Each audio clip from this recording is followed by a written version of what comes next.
Filho, a gente se dedica tanto na engorda, né? Mas na hora da venda pode pôr tudo a perder se vender na hora errada ou por um valor diferente do de mercado. Pai, o aplicativo Agro Brasil veio para resolver isso. Olha aqui. Aqui, pai, os pecuaristas registram seus negócios todos os dias e a gente tem informação verdadeira para poder negociar melhor. Legal. Informação de pecuarista para pecuarista. Isso, e assim todos se ajudam. Muito bom. Baixe agora o app Agro Brasil.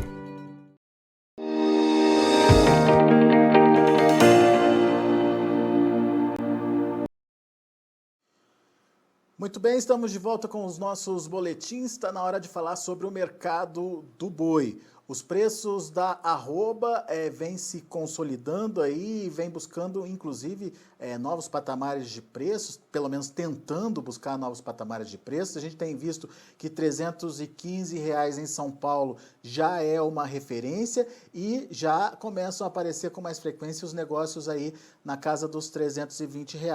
A gente vai conversar sobre esse patamar de preços, as vantagens de se ter esse patamar de preços e o que está acontecendo em termos de oferta, precificação e o que dá para esperar aí em termos de formação de preço. Nosso convidado hoje é o Douglas Coelho, sócio lá da Radar Investimentos, está aqui com a gente já no vídeo. Bem-vindo, meu amigo. Obrigado mais uma vez pela sua participação conosco aqui no Notícias Agrícolas. Será que agora vai, Douglas? Será que dá para dizer que o novo patamar de preços em São Paulo é mesmo os 315, com perspectivas de melhora aí dessas cotações?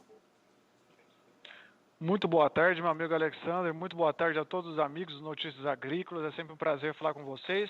E a resposta é sim, né? O início de junho tem se desenhado bem positivo. Praticamente todos os fundamentos aí, quando a gente olha desde exportação de carne, de proteínas alternativas, de oferta de boi no mercado interno, né? É um junho bem positivo, né? Possivelmente ele deve buscar novos patamares, sim. Muito bem. O que a gente está vendo nesse momento? Os frigoríficos estão bancando esses 315, estão buscando pagar mais? O que você está sentindo aí da comercialização, da negociação?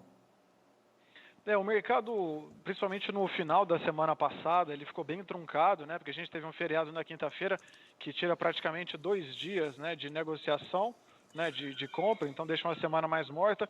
Isso atrapalha o fluxo de negócios e alguns indicadores do mercado físico também, então pode ter tido uma patinada, alguma coisa, mas o que a gente vê é que os 315, ele é vigente, Alexander, desde meados, desde o início da semana anterior, né? O pecuarista tem tentado negociar, a indústria tem pago ao redor dos 315 e com esse feriado na quinta-feira, as escalas deram uma encurtada no começo da semana e os preços ganharam um pouco mais de tração.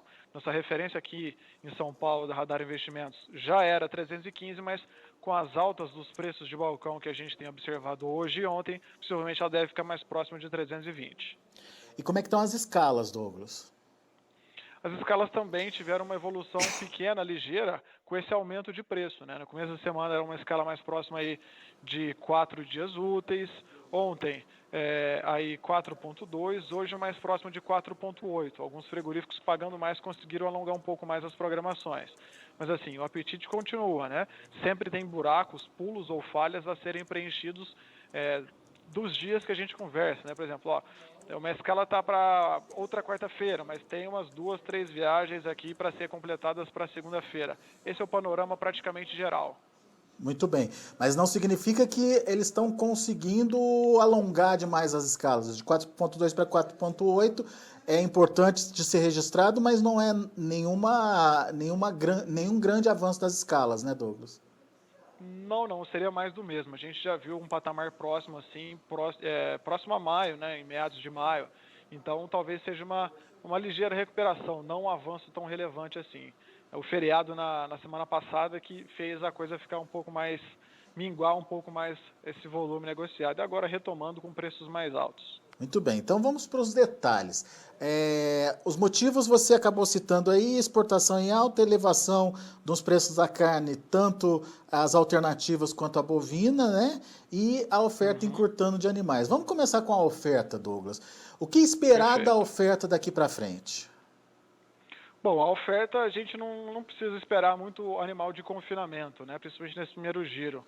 Eu sei que o confinamento ele foi vigente durante o ano todo em função da seca, né, da retirada dos animais de pasto para essa modalidade. A gente vê que os grandes frigoríficos e boitéis aí que têm alta tecnologia estão até mais concentrados em relação aos pequenos, mas os grãos também deixaram esse primeiro giro, essa oferta mais próxima aí a julho, agosto, junho, mais limitada, né? A gente teve assim como o overshooting no câmbio, um overshooting no milho também, nos grãos, né? A bolsa chegou a bater 105, 104, 103, tudo isso deixava um cenário bem incerto. Então, para o confinamento, nesse primeiro momento, a gente não tem uma expectativa de saída relevante, e para o animal de pasto também, esse frio já meio que passou uma régua nas últimas semanas. Então, a oferta segue limitada, a gente pode ver sim um vazio, um buraco em relação à disponibilidade, e estamos bem atentos a isso, dia a dia. Muito bem. Essa questão do confinamento é importante porque ainda, né, a gente não tem essa evolução, ou pelo menos essa oferta de confinamento, e o boi de pasto aparentemente está acabando, né, Douglas? Exatamente, né? A gente está caminhando para uma entre-safra mais nítida, mais com cara de entre-safra, né? Você olha os passos, você dá uma rodada, o negócio está bem ralo. E pelo lado do confinador também, aquele que não tinha uma fábrica de ração, não se protegeu na bolsa, não tinha uma alta tecnologia, esse também está mais apertado em relação ao confinador de alta tecnologia. Então o cenário está bem nítido, bem claro. Essa história pode mudar para o segundo semestre, principalmente em relação ao confinamento? Olhando para o preço do boi magro, né? Quando o mercado futuro estava próximo a 343, 344, 342, havia sim até uma possibilidade de travar uma margem bem interessante, né? Houve alguns movimentos de pecuaristas que a gente sempre conversa, que está no nosso levantamento aqui, que conseguia comprar o boi magro e travar ali, era algo que trazia algum retorno, né? Agora, o mercado de outubro já voltou, hoje a gente tem 333,60 o último negócio, né, no mercado futuro, e os preços dos grãos não cederam tanto, né? A gente, para pensar que esse cenário tem que mudar, seria uma coisa mais para o final do ano, para dar algum tempo hábil de se mexer, mas voltado também para o preço dos grãos e para o preço das travas, né? Talvez se o milho responder ao dólar e tiver uma queda um pouco mais contundente, ou se o mercado futuro do outubro der boas janelas de trava também, esse movimento deve ficar um pouco mais para o final do ano. Para curto prazo, para os 2, 3 próximos meses, o cenário é bem parecido com o que a gente tem hoje. Muito bem, de oferta restrita. Vamos lá então, vamos entender o mercado interno, preço da carne. O preço da carne deu sinais positivos nesse início de mês. É uma retomada econômica? Qual que é a sua análise? O que aconteceu que justificou essa confirmação, né, do que era tradicional antes, passou a ser esporádico, depois com a economia cambaleando em função do fechamento, né, do comércio, dos lockdowns, enfim. Tem uma perspectiva diferente agora, Douglas? O que a gente teve, né, nessa viradinha do mês foi um cenário de abate ainda relativamente enxuto, né? Os próprios dados do IBGE mostram também que houve uma queda do abate, né? A gente vive um cenário de abate limitado. Uma possível reabertura da economia com restaurantes, food service, poderia deixar o negócio mais quente. Mas o que a gente viu foi aquela clássica virada do mês. Recebimento dos salários, o abate estava um pouco mais curto, em função do feriado também. Um período a mais de consumo deu um alívio. Outro ponto que a gente pode ponderar e somar com esse cenário também é a alta do frango, né? A principal proteína alternativa concorrente do boi é o frango, né? Principalmente das peças de dianteiro, e com essa alta do preço do frango, teve um espaço a mais aí para o boi ser reajustado, né? Para a carne bovina no atacado ser reajustado. Então foi mais um fator positivo, mas sem dúvida, eu acho que não só para a carne bovina, mas para a economia como um todo, né, o setor de serviços precisa voltar full. Enquanto a gente não tiver uma vacinação em massa mais contundente, mais imunizados, né, o comércio aberto mais livre, né, a gente não vai ter uma retomada tão forte assim de preço. Agora, se a gente caminhar nesse sentido, não só o boi, a carne, mas todos os outros setores também que dependem, né, de setores importantes, como turismo, viagens, restaurantes, as próprias escolas também, né, tudo isso pode dar um alívio, sim, pelo lado da demanda, sem dúvida, Alexander. Ô Douglas, quando a gente fala de preço de carne, a gente está falando de que mudanças aí nos últimos dias?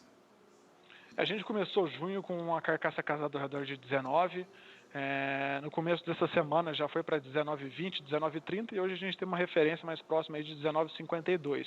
Foi uma alta relevante para pouco tempo. Isso dá fôlego para frigorífico de mercado interno? Dá fôlego, alivia um pouco sim. Quem pagava 305 já está mais propenso a pagar 310, 315, sem dúvida. Muito bem.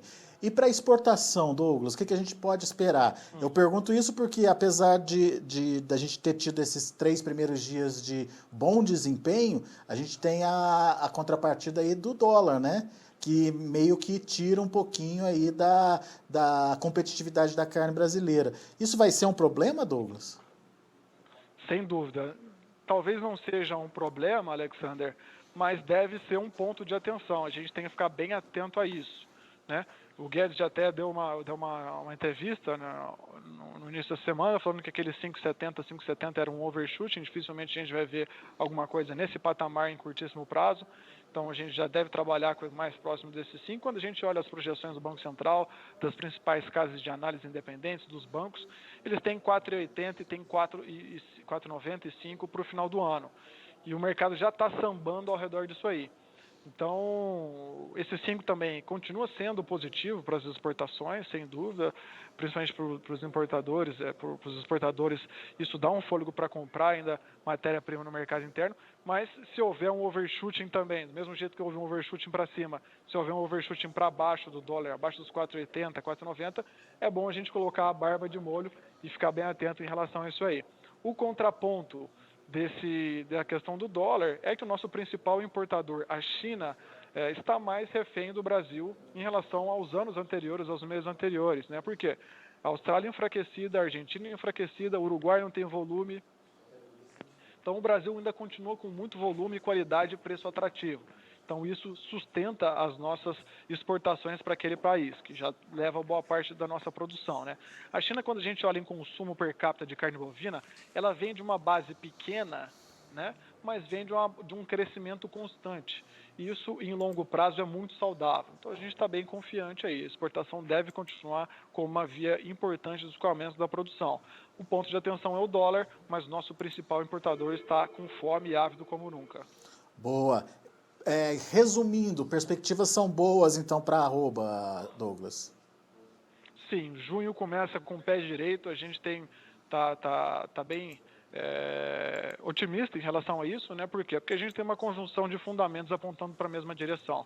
Exportação, como você bem colocou, foram poucos dias, é prematuro a gente cravar um número com base em 3, 4 dias e um feriado no meio, mas foi um volume médio diário embarcado bom, tem muita água para passar debaixo dessa ponte, né? Mas a exportação foi bem, a gente viu a carne no atacado subindo. A oferta agora não tem muito o que acontecer, pode chover, pode grão abaixar ligeiramente nas 2 próximas semanas, que o confinamento e o boi de pasto não vai ter tanta mudança.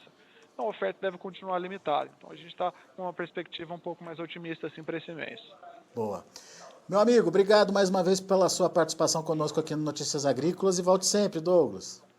Eu que agradeço pela oportunidade, um forte abraço, até mais. Valeu, abraço para você. Tá aí Douglas Coelho, Radar Investimentos aqui com a gente, analisando o mercado do boi.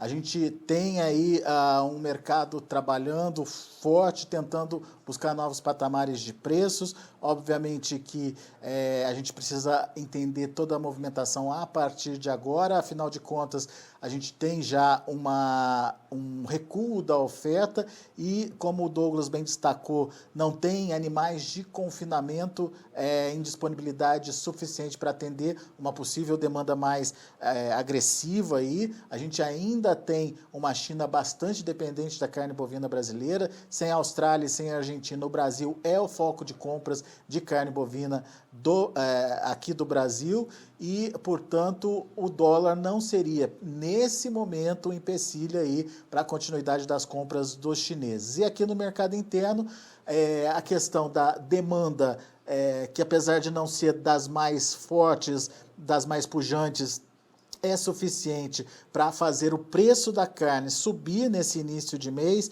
de R$ 19,00 o boi casado para R$ 19,50, segundo o Douglas, hoje.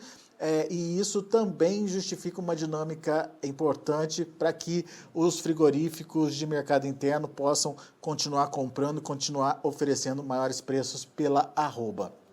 Então a gente já tem um cenário meio que consolidado de R$ 315 para a arroba, isso é a referência no estado de São Paulo, com o potencial de voltar a ser como referência os 320. Já ocorrem negócios nesses patamares, mas ainda não se trata de uma referência. Vamos prestar atenção nas cenas dos próximos capítulos.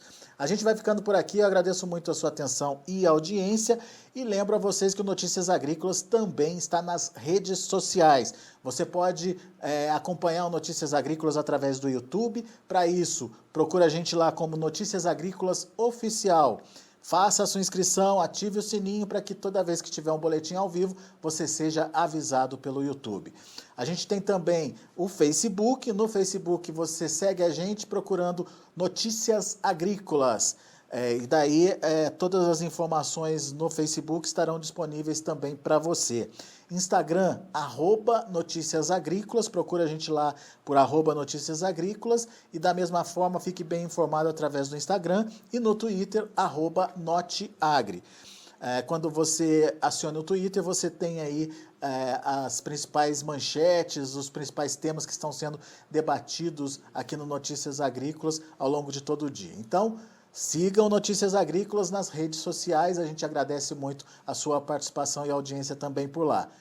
A gente fica por aqui, na sequência tem João Batista Olive com Tempo e Dinheiro, aqui pelo Notícias Agrícolas.